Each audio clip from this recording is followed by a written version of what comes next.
Let's rewrite Beast's War of Reckoning. Let's rewrite it. For this, we're doing things a little bit differently. Last time, for Pirates of Tropico, we had no rules, so you could do anything you wanted with it. This time, we've each come up with a rule to give the other person. Yeah. So I have a rule that Brady must abide by in his rewriting, and he is going to give me a rule that I must abide by. Now, I've written a rule. I've picked my words carefully, and you may interpret it in any way. So if there's any, if you do anything with this, providing that you can argue your case for how you followed the rule, I'm fine with it. You know, you can do whatever you want with it. I think that mine is silly enough as it is that if you can be creative and get around my rule, then, whatever. Okay. So you've actually given me quite a bit of freedom here. I've given you a pretty hard set rule that you have to include. With really very little interpretation, because I just want to see this in your book. Okay. Well, I'm going to go first. Go ahead. So this is your rule. The beasts must win the war against the humans using an alliance with the manatees. So, in the original, you had all these different animals and stuff, and now I decided that, seeing as one of our favorite books is The Manatee Murders, and they got shafted in the Beast War of Reckoning. There was no manatees mentioned. You're going to give me a chance to do them justice. Yeah, a chance to do them justice, and perhaps give them a story that, they deserve, because manatee books are, there's a slim genre there. It's a very slim pickings, and they don't get much attention, so I'm going to be able to give them the redemption they deserve for the travesty of manatee murders. Yeah, perhaps there'll be some more crying manatees. Perhaps there'll be a little bit of manatee romance. Who knows? That's over to you. But they must win the war against the humans. The beasts must win the war against the humans using an alliance with the manatees. So okay, you do with that what you will. Okay. So my rule is going to be that in your book, you have to have a sasquatch try to make its way into human politics. Okay. All right. Now, you can do with that what you want, but I want you to try to make it so that a sasquatch tries to make its way into the human political scene, whether this is like a local government or, a big government kind of thing. Interesting. Maybe they go to the UN and advocate for the Sasquatch Nation. Sasquatch rights, and then perhaps that movement spurs on other human movements. The catch here is that just like the book, you have to make the humans treat it completely seriously. Oh, yeah. Yeah, no, I think within the interpretation of the book, my rule would also be like that as well. Yeah. In any case, the original book treats the Sasquatch with the utmost seriousness, so I would say that we must do the same either way. Yeah, if you have to have a scene where people demand that the Sasquatches wear suits, or if they ask how do they know English, you can expand on or narrow down the lore as much as you like. But no one's going to be laughing. Yes, except us. But a Sasquatch has to try to get into human politics. All right, I'll see what I can do with that.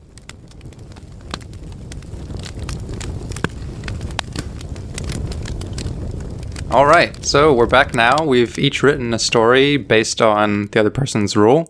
I had a pretty interesting time of it. How was it for you? Honestly, in the beginning, quite challenging. I already had some ideas for the Beast War of Reckoning. Then I just threw you a curveball. Yeah, it threw me a bit of a curveball. But I once I had an idea that actually wasn't too silly. I went with it, and it became quite fun in the end. And that's what I love about the rewrite. Is this part of the podcast is a lot more fun than reading the actual book. Yeah, that's true. Well, I knew when you told me your rule that it was supposed to also be a bit of a curveball for me, but I gotta tell you, the story basically wrote itself. I mean, it just goes, manatees and Sasquatch, it just goes hand in hand with the already established lore. Yeah, I feel kind of troubled here because I may have just given you a bestseller. Yeah. I don't know that for sure yet, but I may have given you a bestseller. You absolutely did, so.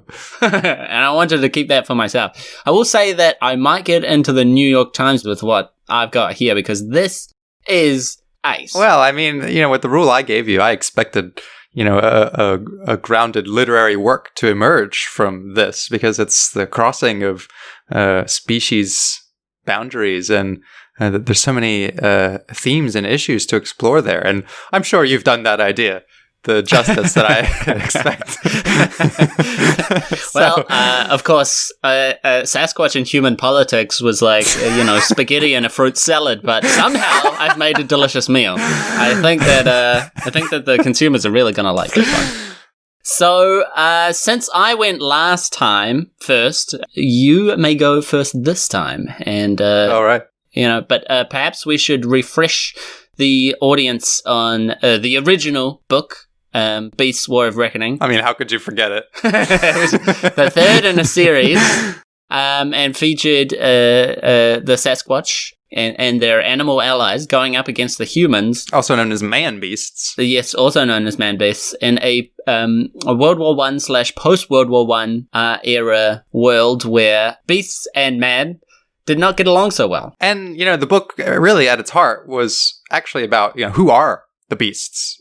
Who are the real beasts? Are the Sasquatch the beasts, or are humans the beasts? We just don't know. And there was a lot of animal Sasquatch lore, different tribes with their different allies, and humans trying to understand the culture and times of Sasquatch kingdoms, and trying to incorporate them, and not succeeding. Not at all. And I think some of the core things were that the story tried to do a lot of... It seemed heavily influenced by Avatar. The basic plot line was similar to Avatar, except the reasoning failed a little bit because the humans weren't exactly quickly encroaching on Sasquatch territory like they are in the movie Avatar. Yeah. The urgency wasn't there for the Sasquatch to need to suddenly fight this menace that didn't even know they existed. So that was a bit of a failure there. But then it also was kind of Game of Thrones, as you said. There were a lot of similarities we pointed out between the two, like the animal houses all being from,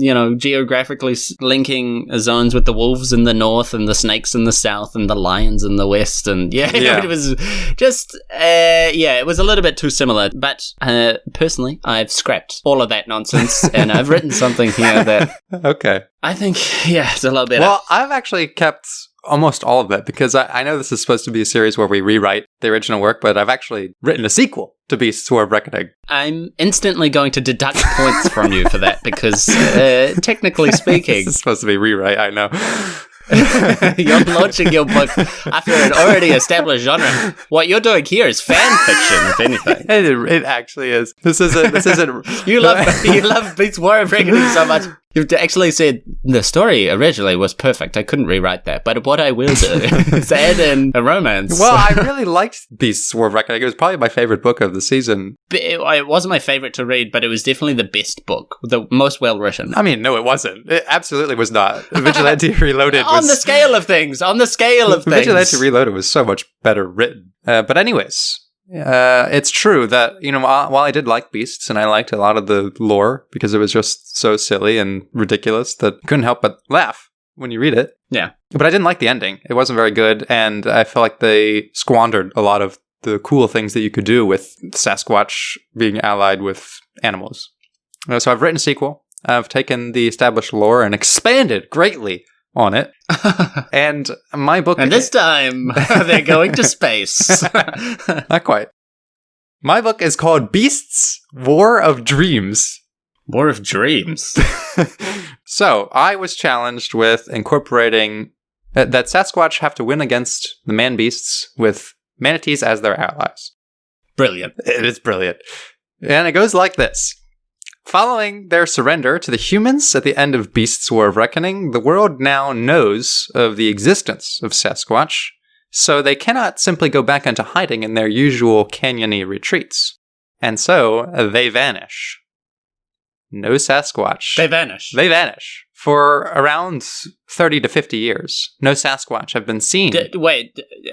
So they just pick up their entire civilization and leave? Because there were multiple tribes. This is a sequel, right? So they had all these multiple tribes that didn't necessarily get along together. How did they manage to get them all to leave together. I will explain as we go along. This is how you set up a mystery. Like, they vanish. You don't know why yet, right? So they vanish. No one has seen or heard of a Sasquatch since the first Beast Wars.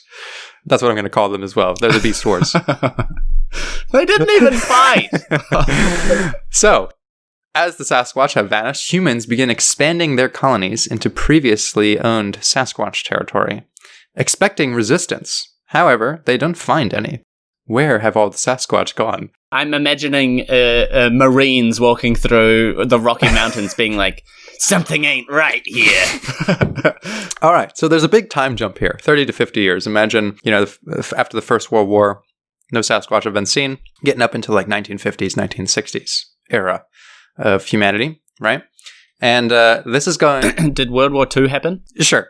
So this is an alternate history kind of story. Oh, yeah. So I have actually written a very deep and detailed epic.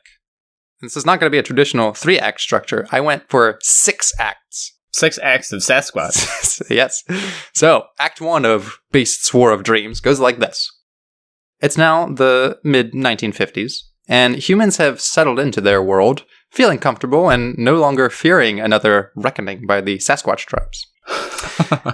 By now, Sasquatch have been largely relegated to myth. One of these silly boogeymen that is kind of laughed off by the elites who hold all the power, right? Don't talk about that Bigfoot shit, Exactly. It's a hoax. It's a hoax. It's mostly considered a hoax, because there was no real war of reckoning. There wasn't actually a lot of human Sasquatch contact, and this was, pre-digital technology era. So there's really very little record of them. People have seen them, but it's kind of like a hokey myth, right? So that's kind of where we're at, and no one has seen one. So it's kind of like how it is right now, There are some people out there who believe it's Sasquatch, but most of us think it's ridiculous for now. Even though the army was rolling into Sasquatch territory going, we expected heavy Sasquatch resistance here. So, we're now in mid-1950s, and we get introduced to our new main character. She is a young anthropologist named Diana, and her dog, Gumby. Who are the only, and they're 2 of the only people alive who are sort of on a mission to find out what happened to the Sasquatch, right? Now, I thought since the last book had a character named Emma Watson, you were going to go with like a Natalie Portman type character. Unfortunately, I'm not as clever as the author of Beast's War of Reckoning to include such a great reference as that. Yeah, a little tip of the hat. So, Diana is on a mission to find out what happened to the Sasquatch. She's going mostly off rumors and prior research done by her father, who most people, including herself, thought was a nutcase. He was one of the big proponents of like the Sasquatch myth and the War of Reckoning. And so, at the time, she mostly resented him. He spent his whole life chasing dreams of Bigfoots instead of raising his family. And only when he passed away did she start to search through his belongings and find some of his research and actually find some of it quite compelling. She begins to see how close he was to actually tracing where the Sasquatch might have gone and how they moved their kingdoms so fast. And so then she finally realizes that, her father might have been right about Sasquatch existing. And this compels her to want to get closer to the myth and also closer to her father. Because despite their hardships, she now wants to pick up where he left off. Yes, this is exactly the same setup as Tomb Raider. Fuck you. So in our first act, we would see Diana and Gumby, the dog, chasing down leads and following the trails of her father's research. She has been largely... Now, is Gumby like a Labrador Retriever type, or is he more of like a smaller dog? What am I picturing here? He's more like a Scooby-Doo kind of character, I guess. It's a cartoon in every aspect. Yeah. So Diana has been largely ostracized from the scientific community. She's been laughed out of pubs and, generally feels that the world is against her and against the Sasquatch. So the last known clue that her father was following leads her to the Atlantic coast on the western seaboard of France. And this is where the last known sighting of a Sasquatch took place. Rumors say that a Sasquatch was seen sailing out into the deep blue yonder with a cougar by its side. So Diana's father's research has uncovered more supposed sightings of Sasquatch throughout the last 50 years or so. And they've all kind of congregated around this oceanic trade route between the United States and Europe. And at the start of our story, Diana's trying to get out to sea, but no one wants to take her on this expedition. You know, they tell her, like, you know, that's a fool's errand, mist. You know, many have gone out of these ports looking for the beasts, but none have returned with any new information. It's all a myth, my darling, you know, that sort of thing. I don't know how to emulate French people, but... There's nothing out there, madame. Yeah, exactly. I didn't want to be insulting to our massive audience of French listeners, but Diana doesn't believe it. She knows that the sightings are true. She just doesn't have the evidence to back it up. But then, an old man, an old sailor, if you will, who overhears her plight, says that he'll take her out to sea. Now, his name is Etienne, and he believes the Sasquatch tales are very true. So they head out to sea. And Etienne tells her it's been his life's dream to see one of the beasts in the flesh. To mate with one of these things. So at first, Diana, Etienne, and Gumby did not have much luck. They are out at sea for a few weeks, and there's no sign of Sasquatch on the trade route, and they're starting to run low on rations. Diana begins to doubt herself and her father's research until a great storm hits, sinking their ship. And all three are claimed by the ocean, and Diana faints. And this is where we cut to black. She awakes as Gumby starts licking her face, and she finds out that she is surrounded by strange creatures in golden garbs. They greet her, and Diana gets up to see that she is in a great sunken city, and one of the Sasquatches says, "Welcome to Sasquantis." Oh my god. Now, Sasquantis. Yes. The great sunken city of Sasquatches. And now, you might notice that I'm taking a bit of a sillier route than I did with my last rewrite. Yeah, I see that. But, you know, I'm trying to follow the tradition of the source material. I'm, you know, sort of emulating what you did with the last story. Now, and in the original, the shit was played so seriously that, like, none of the characters found it in the least bit entertaining. And not at all. No, and it's exactly the same here. Everyone in the story is like, holy shit, like, the Sasquatch built their own Atlantis. That's treated with the gravitas it really deserves. So, Act 2. Diana has found them. The Sasquatch are alive and well. Now, after the Beast Wars, the Sasquatch receded to the one place the human developments could never encroach on their habitats. Underwater. Because it's not their habitat. So, Diana explores the rich world of Sasquantis in Act 2, discovering the complex culture and way of life. And so they call themselves the Aqua Beasts now. The Aqua Beasts. Yes, and they live in harmony with their new Aquarian allies, various creatures, sea lions, eels, jellyfish, etc.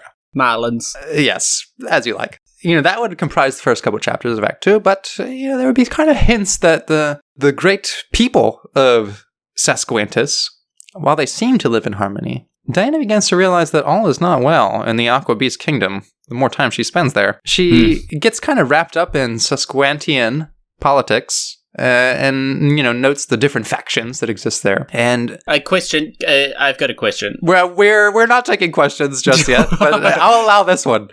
The Sasquatch, yes, don't want anything to do with humans, right? So they've hidden themselves. Why would they save this lady? I was just about to get to this point. Oh, okay. So keep your questions in your fucking mouth for the time being. So there are different factions, and you know, Diana discovers that they are actually once again debating on whether to arise from their submerged dwellings and take back the land kingdoms from the man beasts. And there are three primary factions going at work here. We've got the Wards, and they're loyalists. So these are kind of like the high political party, you know, akin to royals and elites. And their primary allies are dolphins and sharks. Oh my god. Oh, I see how this is sequelizing to the last... Yes, it's all coming together. I've built a very rich lore here. So the second primary faction is actually a multi-party faction called the Conch Coalition. this is a more traditional hierarchy akin to the original Sasquatch kingdoms. So it's made up of a lot of different tribes, each with their own aquatic allies. And their main representative is named Granite. I see. In the tradition of coal and slate. I honestly can't believe.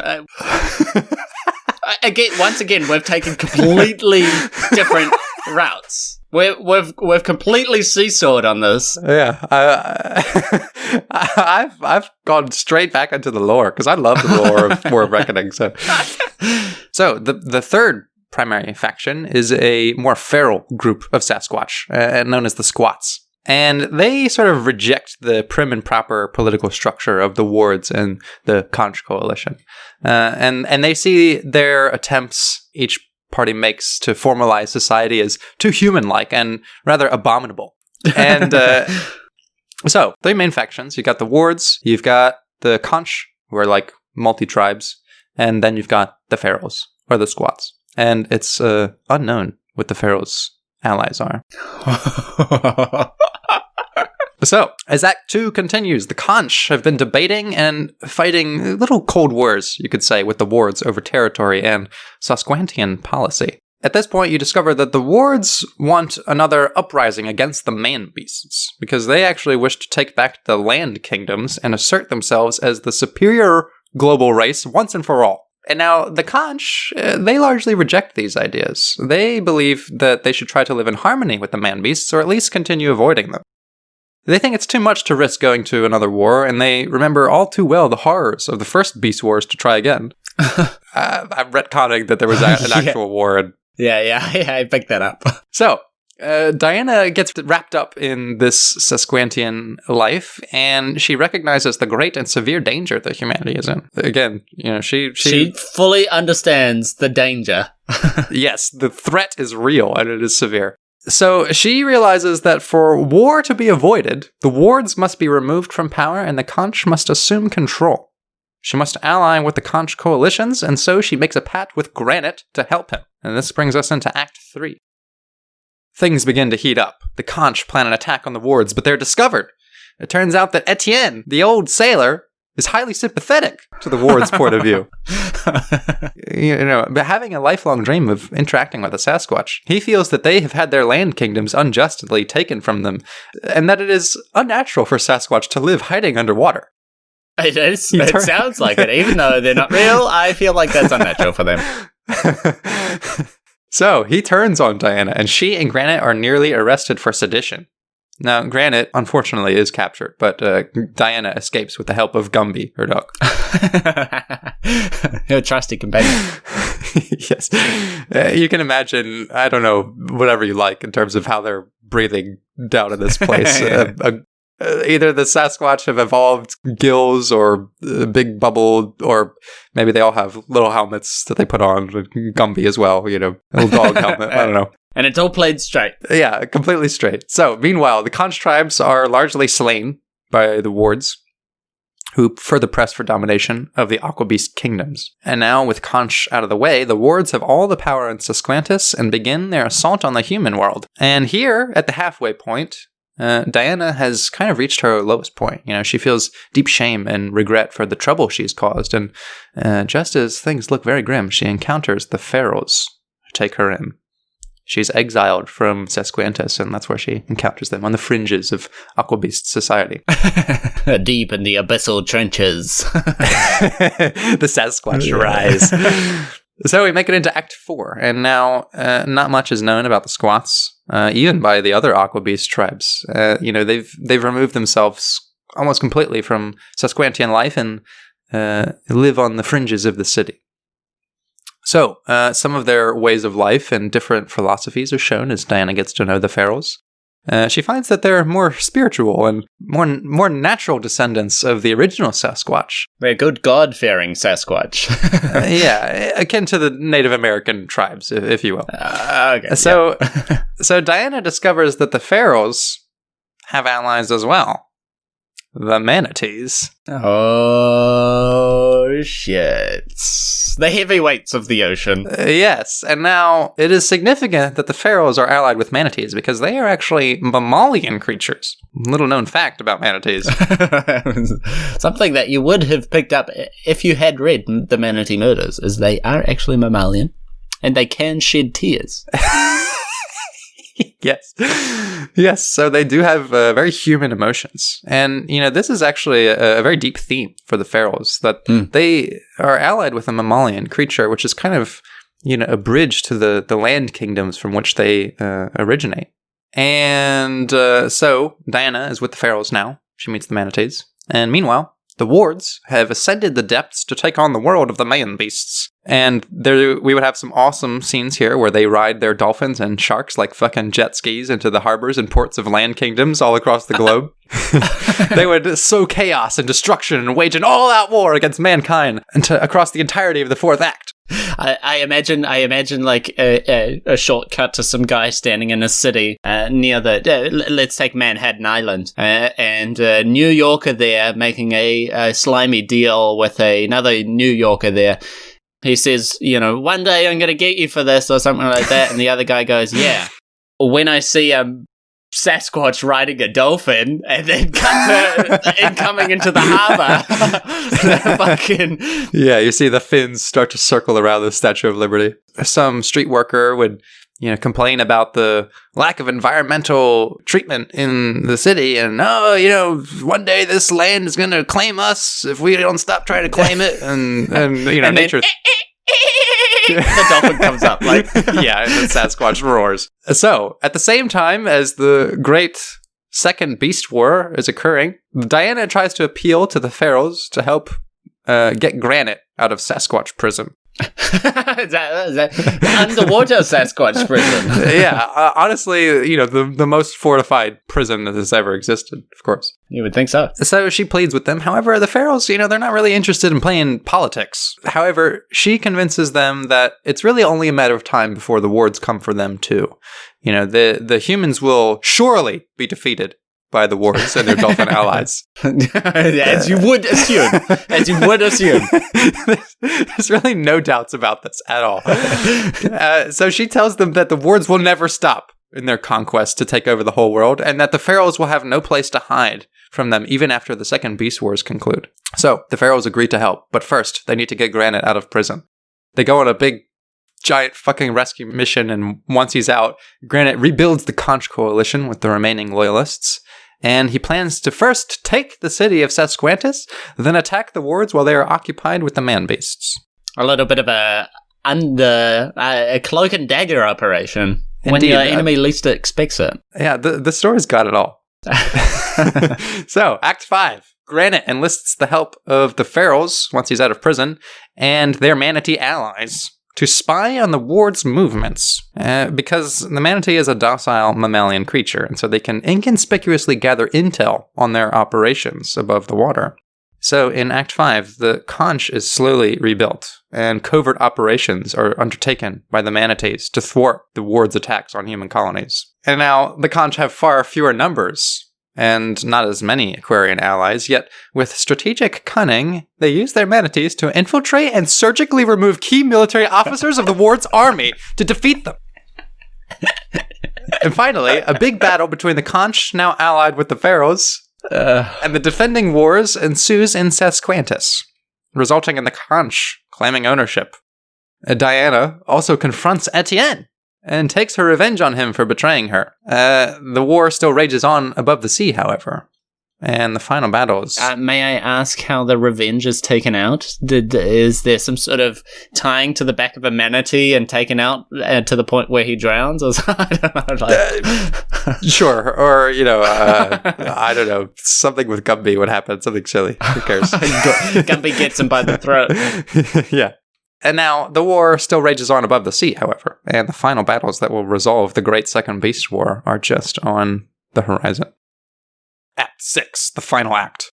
The wards are absolutely dominating the humans in battle, just demolishing any chances they have. Humans using planes, submarines, tanks, rifles, bombs, nuclear weapons, and they're just no match for the relentless number of sea creatures assaulting their bases and cities. the wards... Jellyfish rising from the oceans to wreak havoc on highly guarded military bases. The wards have fucking dolphin flotillas, electric eel catapults, fucking kamikaze krakens, stingray stealth squadrons, pufferfish platoons, barracuda brigades, flying fish fire teams, and even giant squid sections. However, they're still losing the war under the sea. Without their capital city, they have begun to lose favor within their own ranks, and the wards are overwhelmed by the Conch Coalition's forces from below. Finally, the wards are defeated. Mankind is in shambles. Yet their revelation that they are far too underpowered with modern technology to stand against the Sasquatch compels them to extend a hand of peace with the newly reformed Sasquatch government. Diana is heralded as a hero, bridging the two worlds of Sasquatch and man-beasts, and she dedicates this victory to her father, who she finally feels at peace with, seeing that although she personally suffered in life due to his absence, such a sacrifice was necessary and worth the worldwide change that occurred because of it. The end. Peace. Peace at last in the land kingdoms. Now, I have to say that you held a truth to the original in a way that I haven't seen done in the rewrite so far. So that's 3 stories, and at least one really sticks to the canon. That's for sure. I mean, yeah, it was a sequel, but I will concede that it was a very well done sequel. There you have it. I forget who it was. Author of War of Reckoning. I've written your sequel for you. Now you don't need to bother. In Rewrite Future, perhaps without a proper instruction, you may write a sequel to the book if you so desire. I'm convinced by your portrayal of this that it definitely counts. There we go. We're evolving the series already. If it's better than mine, well, perhaps the audience will decide. How did you like the incorporation of the rule? Now, your rule was that the Sasquatch had to win the war using the manatees. Yes, but you didn't say which war. Okay. You didn't say it couldn't be a war against Sasquatch and other Sasquatch. You've pickled your way out of it a little bit. And I did say that you're free to interpret as hard as you can the words that I've chosen to put the rule in. So that's over to you. But you have to expect that I'm going to abuse any minor turn of phrase that I can.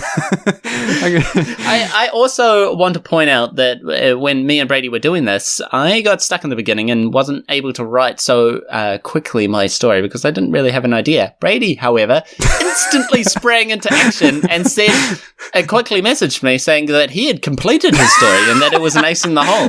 Now, Sasquatch Atlantis, not my first thought when thinking about this. Tell me what you expected me to write based on your rule, because I mean that I had nothing in mind at first when I was going to rewrite Beasts of Reckoning, but as soon as you said manatees, I was like, oh, that's my linchpin. I know exactly where to take the story.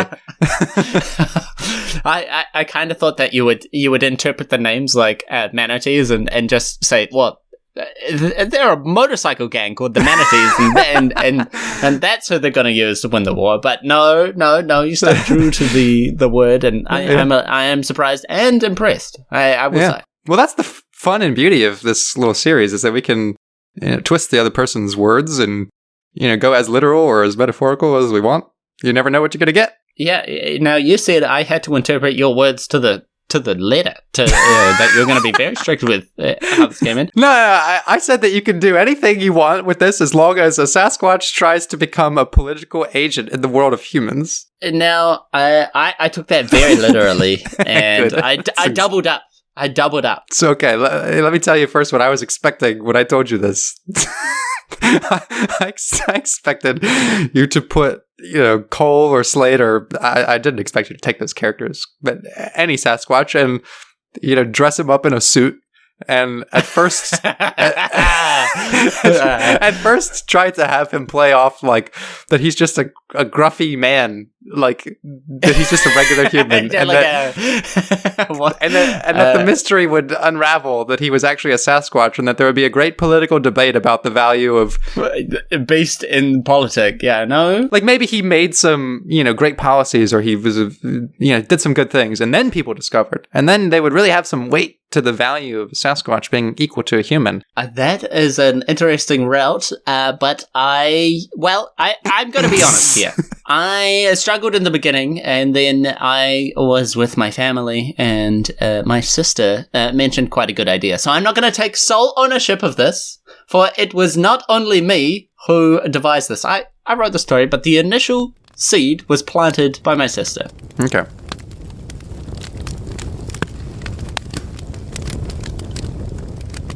Beasts. War of Reckoning. Now, this is a story that has no prequels. I've decided that there are no previous books. This is no third part in a series. This is a standalone. Okay. What we have is more of a war and peace type book than a thing. But I decided that I would look at the book and see what's actually in this original idea is very entertaining and very cool. And what are some of the core features about the book that I would like to continue? Mm-hmm. Now, some things that I imagine, you've got World War I on one side, yeah, right, and human conflict at that era, and you've got Sasquatches. Now, I thought, what would I like to see? What would I like to read about when imagining this? I want to see a goddamn Sasquatch holding a machine gun. That's what I want. I want Sasquatches storming the trenches of Normandy. I want Sasquatches parachuting down, busting through, French civilians screaming because there's a fucking Sasquatch coming through the door and gunning people down. All of that good shit. You want like a Planet of the Apes kind of deal, like a Planet of the Sasquatch. Well, be prepared. Be prepared. Now, the other key elements of the story that the original story that I wanted to keep is the seriousness. Yes. That of which this is all played at. Now, the original Beast of War Reckoning is not a comedy. This is so. There's not a joke told in the story in entirety has not one single joke. No, I mean we tried to portray that in our review of it, but like, I mean it is funny, but it's played dead straight. That's why it's hilarious. You really need to have read it, like, to actually understand how straight it is played, and that's where the comedy comes from. Yeah, because it's like the author really, really believes that Sasquatches coupled with snakes and cougars could topple the entire human race, and that is just a hilariously good concept. Yeah. But again, it's played dead straight. So, my story, and this is the original. This is a standalone story. My story begins in the Himalayan mountains. An Austro-Hungarian captain storms into a Sherpa encampment. The Sherpas demand to know what's going on, but they are faced with armed soldiers and a determined and evil-looking man. He looks the elder Sherpa in the eye. Where are the Yeti?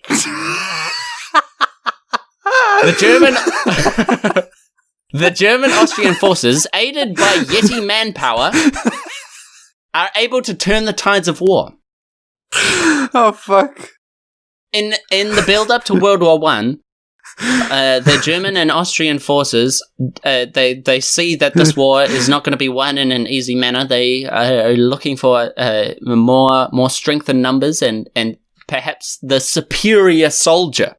There are a couple of Austrian scientists and historians that realize that there are perhaps some truth in the fact that there are Yeti in the Himalayas, and that they may be used as a superior soldier to win the war, the coming war. Yes, this is before World War I. So even more threatening than your average Sasquatch, then. Oh, yes. No, this is an alpine super soldier with high intelligence, high cunning, and obscene strength. I mean, these things, they can take 100 bullets. They can smash through doors with a single hand. They can wield 2 machine guns. They're absolute monsters, right? They're terrifying. What's the speed factor on an alpine yeti? Oh, 3 times as fast as a human. I mean, their strides, This is the origination of the Stormtruppen. The stormtroops, yeah. So you've gone rather historical with this. Oh yes. Now that the Yeti in the Himalayas, they number in the hundreds of thousands. Yes, so they're a huge colony, and man Yeti, woman Yeti, they're all beasts. They are all savage, and they are absolutely fantastic warriors. Now, I'd just like to make a note here. You've actually positioned the Yetis as a threat to humanity in a very realistic way, because, under the cover, we all know that Sasquatch aren't a threat to humans. But the way you've described these alpine Yetis, it sounds like... They could seriously aid in a conflict to a serious degree. So, all right, I'm in. Bring it on. I'm fucking in it. Now, the Yeti, there's 2 sides to the story, yeah? Now, we follow the Cole, who is a young Yeti, yeah? And Slate, who is a Sasquatch in America. I'm really surprised that you kept the original characters, because I know you hate these stories, and you lament what they've done to us. So I'm surprised you've actually taken not just the idea, but some of the actual things they put in. For example, Cole was never a Yeti in the Himalayas, but I decided to keep the 2 names because that's about all I'll keep from the original, to be honest. And I was like, well, if I'm not taking the names, then this is some other story. So just the names and the threat factor. Yeah, just the names and the threat factor and the general themes. It was a complete reimagining. How would I make this into a credible story that's played with dead seriousness? Yeah. Okay. And again, my rule was that I had to include Sasquatch in human politics. So this is all preamble. This again is a 3-act structure. This is still in the beginning. This is still in the lead up. This is in the first few chapters. What's happening here? Austrian captain going to the Himalayas, finding the Yeti, introducing the civilized humanity to the Yeti. Now, there may have been other humans that knew about the Yeti, but they realized that they... crushed to death. Probably crushed to death. Now, one of the things about the Yeti and the Sasquatch, and I think something that the original book didn't do very well, was attribute the nature of the Sasquatch to tuning of nature to where they are highly intelligent, yet they don't need to have a great civilization because they are happy to be in tune with nature and live a more simple life. Yes. Now, there is the original conflicting element in the story that both Cole and Slate recognize that in this modern era of machinery and gunfire and all this horrible stuff, that they're no longer superior. That their size, that even if the humans are a weak, inferior, and perhaps less intelligent race, that they will not be able to beat them in a armed conflict, for the humans have slowly, over time, developed technology that is more ruthless than even the giant beasts can contend with. So, they must adapt or die. Fuck yes. Both Cole and Slate, on opposite sides of the world, are young in their culture and both very eager to take on this challenge. Yes, they know of the coming troubles, and they recognize that the old non-interfering policies of their elders and of their societies are no longer going to cut it. They're either in this world or they will be out of this world. That is their conjoining issue that they both face in separate chapters. The war begins in Europe. Franz Ferdinand is assassinated, just like in real life, and World War I kicks off. It's Franz Ferdinand, a secret Sasquatch. Yes. Now, Cole is a Yeti. He's an eager young soldier. Yeah, he's within the military ranks, and the Yeti are more totalitarian but peaceful so far.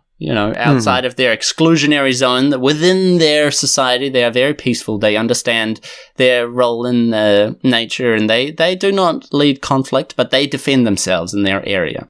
I like how you gave them actual political ideologies rather than just like the snake people are slippery and evil like snakes. Yeah. So he is eager to join the Austrians. So this Austrian captain finds the Yeti and then proposes their assistance, coming to the Yeti with promises of technology and society and all these great things that perhaps the Yeti don't want. But there are a group amongst the Yeti that understand that they are with people or they will be quickly excluded. Yeah. And Cole becomes the leader of this ideology, the we need to join in or things will quickly run out for us. Time to modernize the Yeti society. And he wants to leave their heritage behind and compete with the humans in the modern era by joining the Austrians and the Germans. And now... This is way deeper than I've had in mind. I went to town with this, and it gets so much better. This is good. I see now that we've taken the opposite routes this time, where I've taken a schlocky continuation of the original story's ideas, and you've thought of like the deep reimagining of like what the author probably wanted to write if they were better at writing something. Yeah. So both Cole and Slate, on opposite sides of the world, have this original same idea. Both of their elders, their people, vote against aiding the humans. So Cole is besieged by the Austrian captain, and because they are not, his elders are not willing, and their leader is not willing to aid the Austrians, he goes to the Austrian captain and gets a pistol. And is the first Yeti to use a firearm by murdering his father. Holy shit. Who is the king. He assassinates him, and there's a bit of internal conflict, but in this form, Cole makes a statement where he's basically caught, doing this. And he basically states, like, look, our own king could not survive this new technology. We have to act now, and we have to go with this new wave of technology and join up, or in the end of the day, a bullet's going to come for us all.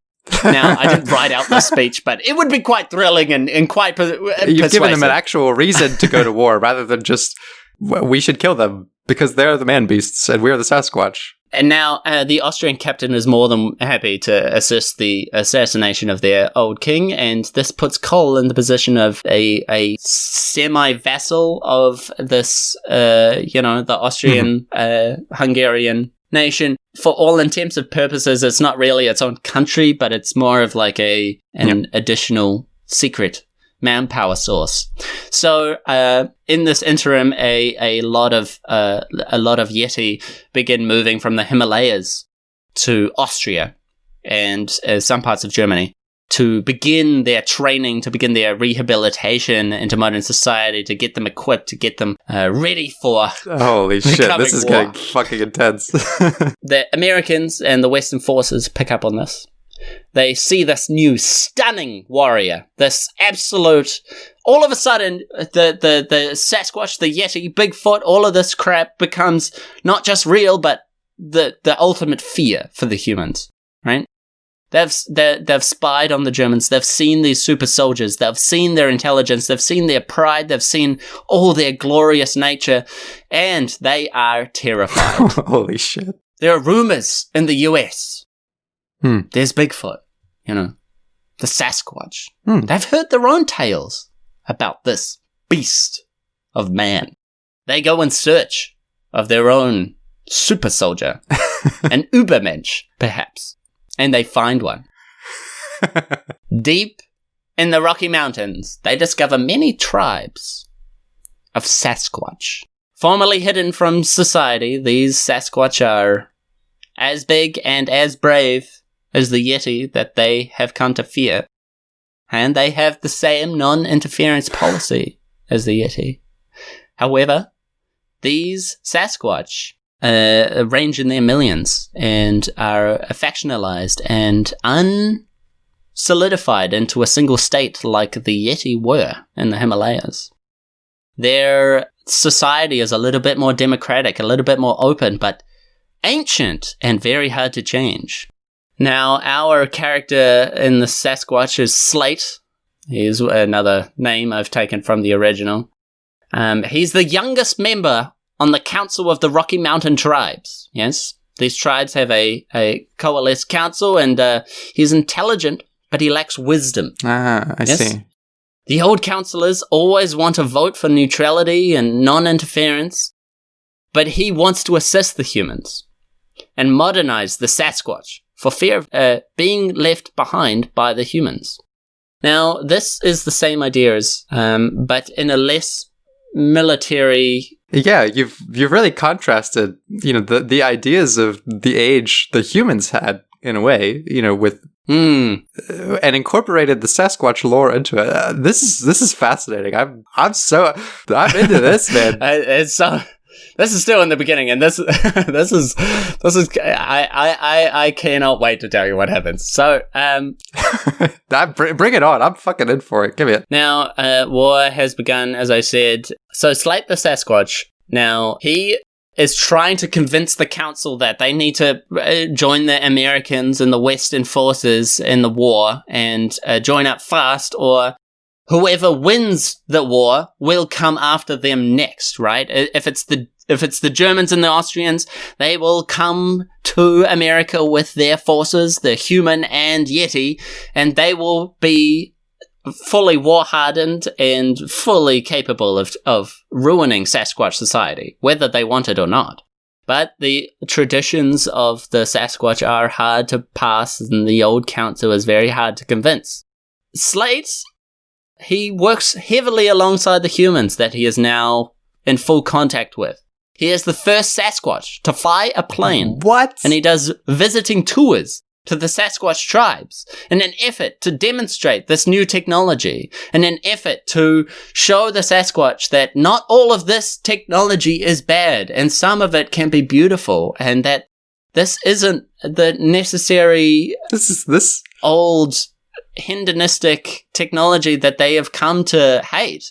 Some of this stuff is really brilliant and magical. This is great. I mean, you've set up, different opposing ideologies with the same kind of goal. Well, I mean, it's World War I. You've got the birth of planes and the birth of mass warfare. It's coming up at the same time. I mean, but what I mean is, two tribes across the world, the Yetis and the Sasquatch, who both, see the dawn of technology. But one of them, of them recognizing this is a threat. I'm going to use that threat to scare my people into modernizing, while the other says, hey, this is something that we could benefit from greatly, perhaps towards peace. Exactly, yeah. That's the duality I wanted to contrast here. So, New York Times, now, take fucking note. This is New York Times. Yeah, come on, pay me to write this book. I'll do it for you. Going to a shelf soon. We might get into a bit of legal trouble with the original author, but I'm sure we can patch that up. Now, yes. So Slate the Sasquatch, he demonstrates the power of flight, the power of planes, and eventually he convinces the council to aid the United States in World War I. Now, both Cole and Slate, in an effort to drum up support for themselves amongst their own kind and to demonstrate their own prowess, both fight as soldiers in World War I, right?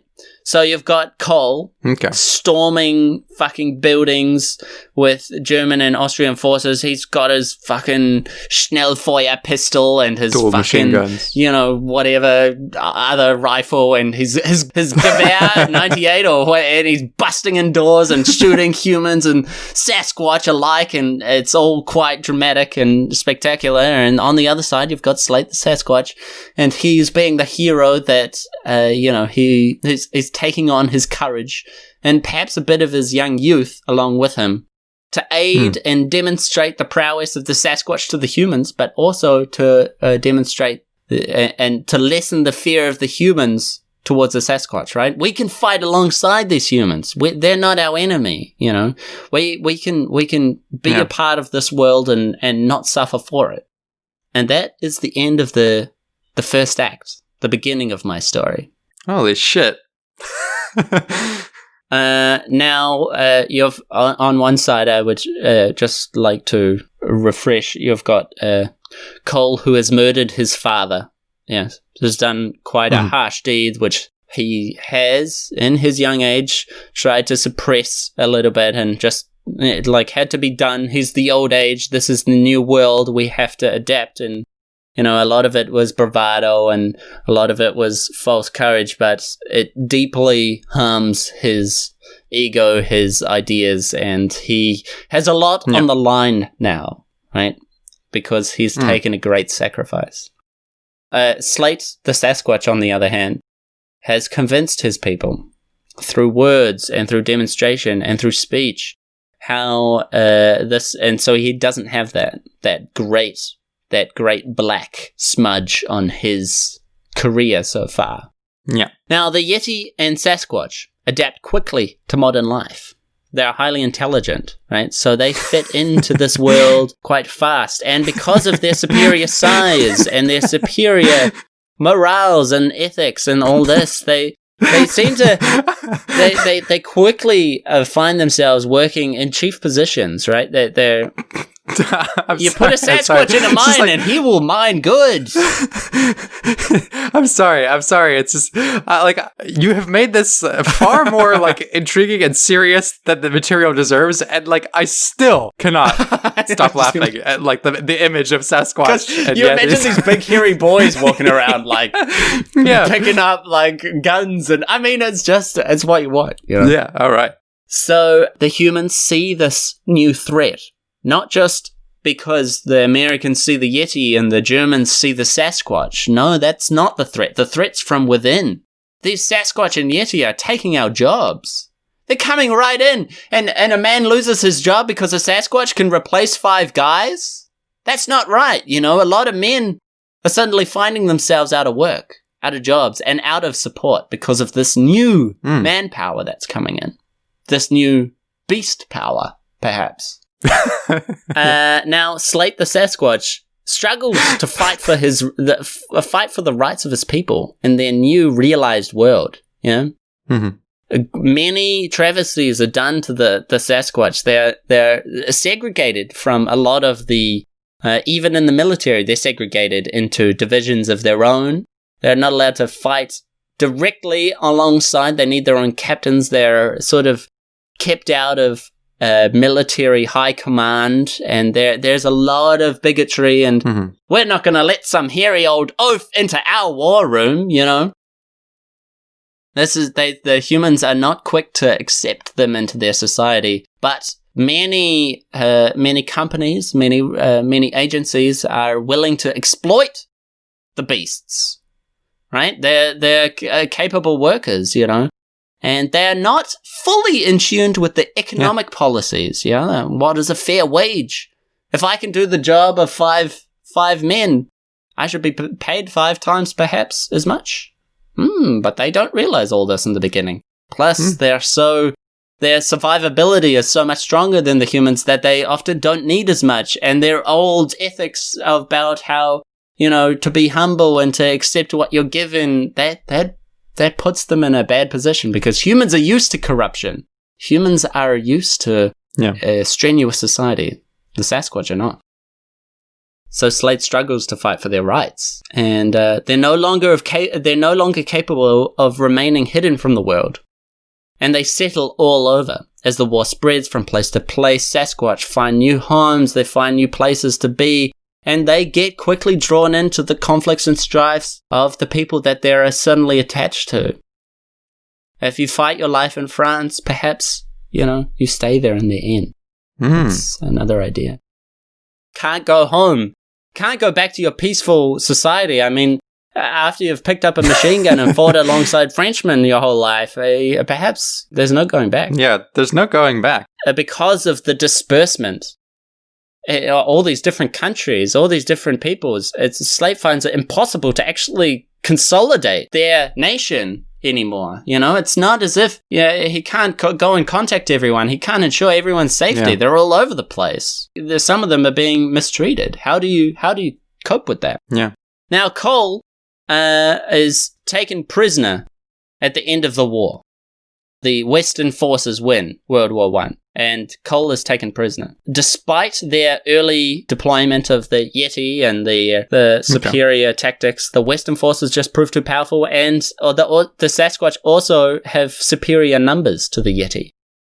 So even in the super soldier spectrum, they are outclassed. Cole remains in prison and is worked at a labor camp in Germany. Damn. One that is strictly made for Yeti. This is where his anti-human sentiment grows, as he deals with his own evil. Ooh. I killed my father, and now I'm in prison?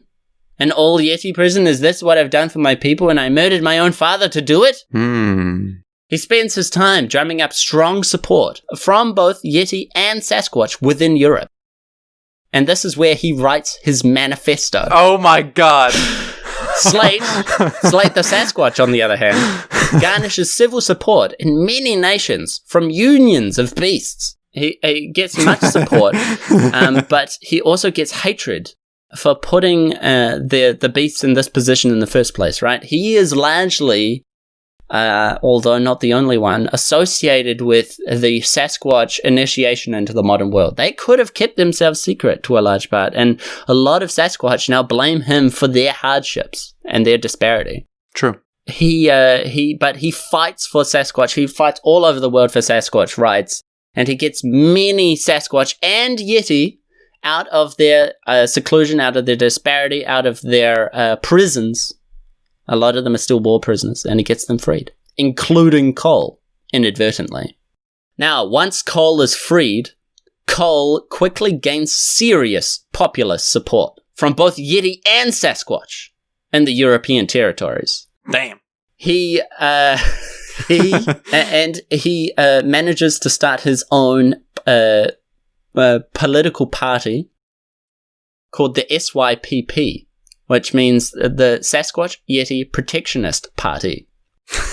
Okay. And they seize majority power in Austria because a lot of these peoples are, without a state, and they come and go, and there is a little bit back and forth, partly due to what Slate has done to try to get his peoples into a new society and that opened borders for them, and they were able to congregate, and all of a sudden they had majority power in Austria. Is this still in Act 2? Yeah. This is Act 2. Yeah, this is like halfway through. This is like a whole fucking trilogy of books right here. Like, but I was thinking War of Peace, like a massive like tomb of and of course the Alpine Ranges also make for a perfect new home for the Yeti and Sasquatch. Naturally, yeah. It's high terrain, there's lots of snow, they're used to it, they acclimate perfectly, and they begin their reseasement of their own culture and perhaps a new culture, a new society that isn't really based on their old, but a new European competitive state, a modern state. Okay. Now, this is where the Great Depression hits. It's like the 1920s, 1930s. Holy shit, dude. And Cole continues to consolidate power and grow. I literally thought you were going to dress up a fucking Sasquatch in a suit. Fuck that shit, man. I'm going for something way more serious here. I can see. Cole continues to consolidate power and grow anti-human sentiment. Many beasts flock to the growing ethno-state, which, in order to home their alpine peoples, annex Switzerland and some of northern Italy. Secret militarization begins, and human removal from the Alpine region also begins. Oh my god, man, this is so intense. On the other side, Slate struggles to argue for beast rights. He's now in the United States political system, and he is not getting much love from humans, and he is not getting much love from Sasquatch either. he's fighting for beast rights, but he's also fighting in a way for all human rights, life rights. You know, he supports both humans and Sasquatch and Yeti. He's really gaining the wisdom that he lacked at the start of the story. Then, on the one hand, trying to get all these rights for the beasts, while also condemning this perhaps more totalitarian regime that's arising, that to the Yeti and Sasquatch seems quite profound, and it's their modern state. It's something that they feel attached to, and yet Slate cannot dignify it because it's highly militaristic. It's he can see the troubles. It's not what he wants. He has an inner turmoil with his people because of this. It's fighting. This is some real shit, man. Oh yeah, it's quite a conflict. Now we head into the third act. In 1933, Slate, the Sasquatch, loses the election to FDR. Okay. He's a massive political figure at this point. He has a lot of support from both humans and Sasquatches. Do Sasquatch have voting rights in America now? Yes, they gave them voting rights when they became a part of the military. Okay. Now, they even though they had voting rights, they lacked a lot of, they were always minority in the places where they spread out to. A lot of them died in the First World War, which also put them in a bit of a predicament, and they are so spread out that even if you have voting rights in America, you might, what can a Sasquatch in France do? Or what can a Sasquatch in Tunisia do? True. He fought there, he made a home there, and now he lives there, but he's certainly not getting much love from the Tunisian government, so to speak. Mm-hmm.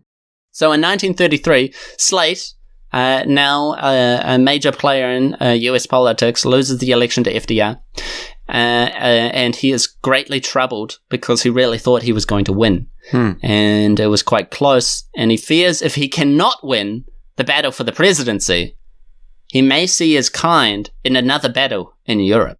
Okay. Now, in 1936, Supreme Leader Kohl of the SYPP announces the annexation of Bavaria, which has a large beast population. This is a territory close in southern Germany, which is close to the Alpine region and has homed a lot of people, but it's been largely part of Germany and was where a lot of the beast internment camps were, and where a lot of these labor camps were, and just a lot of beast strife and a lot of World War I happened, so the people stayed there, and so they annex it for more living room for the beast kind. Yeah. Now, Germany, out of fear, concedes this, yes? But this puts Europe on a breaking point, right? Okay. They cannot allow any more expansion of this massive, what is a totalitarian ethno-state, and their supreme leader, Kohl, and they're all put on this breaking point, and they can no longer allow any more expansion. The Yetis and Sasquatch are a genuine threat now. Now, in 1937, the SYPP invades Germany outright, without warning and without announcement. Holy shit. Now, with their new technology, their superior soldiers, their declared ideology, the humans stand no chance. The beasts outfight them easily, push hard into Europe, and Europe fights back on all fronts. And Kohl declares this his war of reckoning. Holy shit. I mean, but in this case, they really are, they're a threat, not even as a joke. I completely believe you. I mean, that's the whole point. That was the whole point of war of reckoning, is that the Sasquatch are no joke. How would I actually turn this into a serious threat? They have this. But the way you set this up, it makes me genuinely think that this could plausibly happen. And the stakes are real. The ethno conflicts are real. And I genuinely think the Sasquatch could win, not as a joke. So, bravo. Slate is still determined to emancipate his people from all corners of the world. And in 1937, the same year that Kohl declares his war, wins the election against all odds. This time, they didn't think he was going to win, but through a series of massively popular speeches and amazing rhetoric, now with his wisdom that he's gained and his experience that he has and the intelligence that he originally had as well, he proves to be the better candidate and wins the election and becomes the first beast president. All right. He still has massive opposition within America and all over the world because he is seen as a beast sympathizer in terms of the SYPP. Mm-hmm. Yes. For all intents and purposes, a human sees this terrible threat in Europe and looks at a beast president in the US and goes, oh, fuck, that now it's happening in two corners of the world. What are we going to do to stop this threat? Can't allow the beasts to take us over. But Slate is determined to prove them wrong. Though it pains him to fight his own, Slate sees over his love for his own kind and the mistreatment of his kind by humankind. Now, Cole, in his new war room, decked out in full fascist glory, is happy to hear of Slate's political victory in the United States and doesn't see it so much as a beast victory, but a weakening of his now enemy. Yes, because this is divided America. Cole makes a grand speech to his legions of eager followers. Yes. Where he claims beastkind is taking over the world, first in Europe and now in America.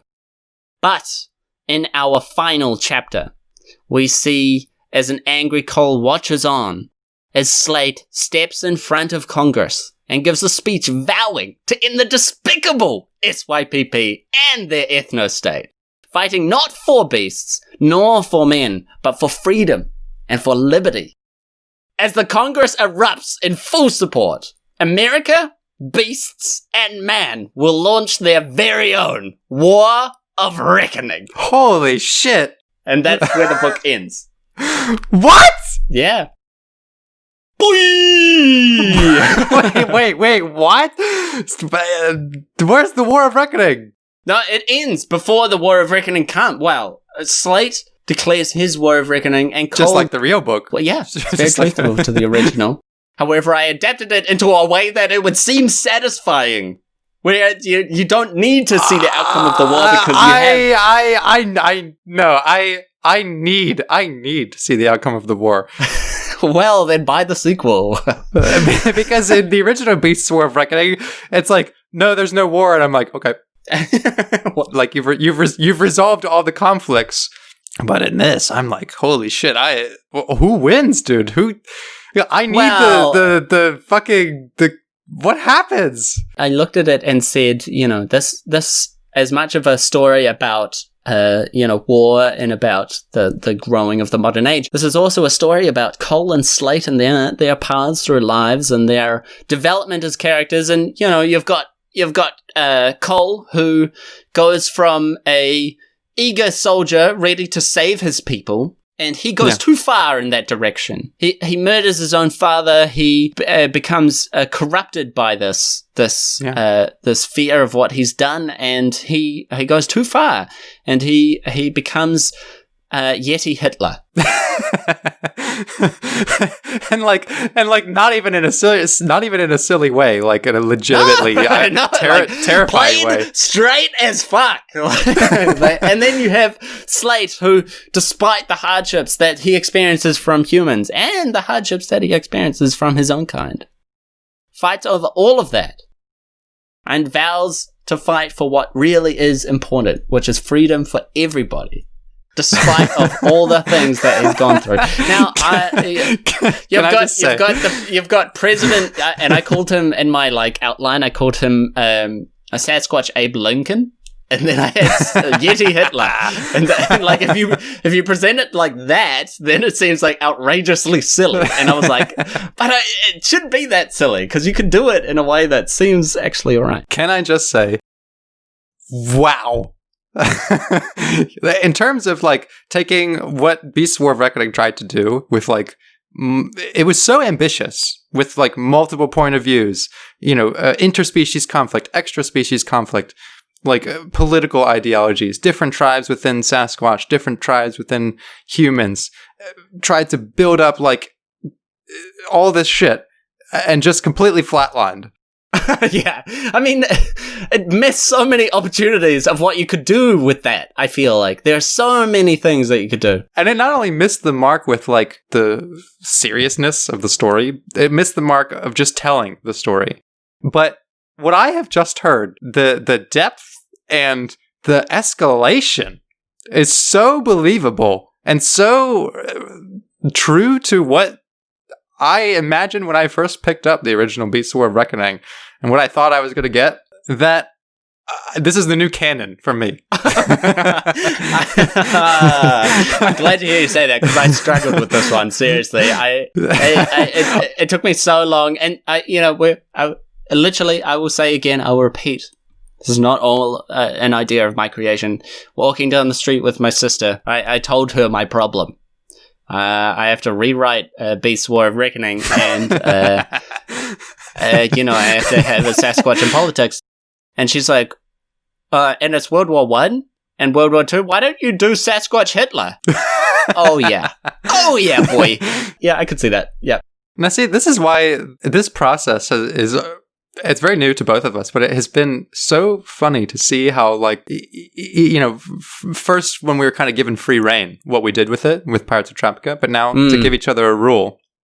I tried to give you the stupidest, silliest, most restricting rule I could. I mean, I thought I was going to bait the funniest story I could get out of you. Not this time, boy. Not this time. and what you have turned it into is magnificent. I mean, I thought I wrote an epic with, like, this, the 6-act Sasquatches saga, and I went the other route because you gave me a silly premise. I don't think I could turn that into something serious, even if I tried.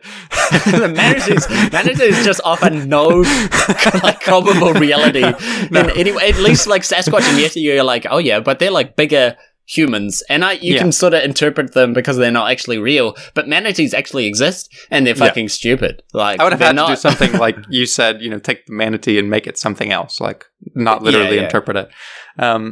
But it's so funny to see us turn these stories into something completely different each time. I definitely went the sillier route this time, and you took the more serious route. I mean, it sounds like a better storyline than Aquaman, and that shit fucking went to box office. So honestly, I don't think you're falling far short of the bar here. So what you're saying is Beast's War of Dreams is on track to make more than $1 billion at the box office. Absolutely. Just don't put it under DC. Put it under someone else. Like, come under the Marvel franchise or something like that, and I'm sure you've got a sale there. Well, your story belongs in the fucking archive for historical relevance and humanistic commentary. Now, I didn't. It's funny when you're presented with something like this. I repeat that I did struggle in the beginning. I was like, you like set me up to put a Sasquatch in a suit, and I was determined to do anything else than that. I was like, oh, you think you can really push me into a corner? Like, we'll see about that. And so you've weaseled yourself into a genuinely good story, Kim. I mean, good job. You've outdone me this time. You've dismantled my tricks. And now I will note that we decided to do this rewrite. Was it 2 days ago? and while Kim took his time to write this out over the course of the next days, like he said in the beginning, I wrote mine in probably an hour and a half or something. That's what I did the first time. I was like, I got this. Like, I'll just make it a fun adventure. Like, no thought required. I mean, exactly. Mine practically wrote itself beginning to end, and I was like, this is the extent to which you could do this idea. And boy, I have been outmatched. This time, I feel like I'm actually happy with my story. Last time I suggested that I wouldn't want to read my own story, that I would want to read yours. And this time, I'm happy to see the movie adaptation of my story, definitely, for sure. Okay, well, I mean, it'll be interesting to see how this changes the next rewrite. Things are going to be amplified. I think there's going to be a trend here of who can write the sillier or the more serious adaptation. The most compelling, who can actually get away with it. So, that was the rewrite of Beasts War of Reckoning, and please do tell us what you thought of it, and please tell us which one you thought was better, because me and Brady have our personal egos on the line, and I would love to see his fall over, to be honest. Yeah, exactly. And, we've got quite a well of great stories to continue to adapt in different ways. Who knows what we'll do next? Yeah, I'm genuinely impressed with how this has gone so far, and I hope to see more of the same. So let us know what you think, but until next time, that was Beasts War of Dreams and Beasts War of Reckoning. The good one. The real one. The one you wanted to read. The one we all wanted to read. Thank you everyone for listening and supporting the show. We really hope you enjoyed it. If you did, make sure to subscribe and join in the conversation with us on one of our platforms. You can support the show through Patreon, and more so by simply sharing the podcast with your friends. If you have a book you want to suggest, just message us anywhere and we'll consider it for the show. Thanks.